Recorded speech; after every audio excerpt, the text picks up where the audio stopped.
So ఒక మనిషి జీవితంలో ఎప్పుడైనా కానీ fever common. So fever Dolo అనమాట 2 డేస్ వేసుకుంటాము. దాని తర్వాత కూడా తగ్గకపోతే మనం అప్పుడు ఏంటి ఇంజెక్షన్స్ వేసుకుంటాం అనమాట.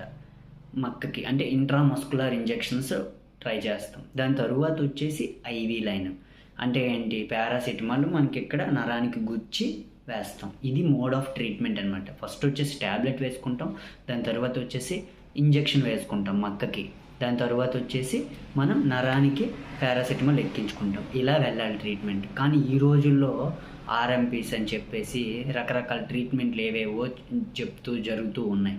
దానికోసమే ఈ వీడియో చేశాను అనమాట. సో ఫస్ట్ వచ్చేసి మనం ట్యాబ్లెట్ గుండా వెళ్ళాలి. దాని తర్వాత వచ్చేసి ఇంజెక్షన్. ట్యాబ్లెట్ ఫెయిల్ అయితే ఇంజెక్షన్ కూడా ఫెయిల్ అయిపోతే నరానికి మనం పారాసిటమాల్ ఎక్కించుకోవాలి. ఇది అనమాట line of treatment for normal fever. ఓకేనా? Thank you guys.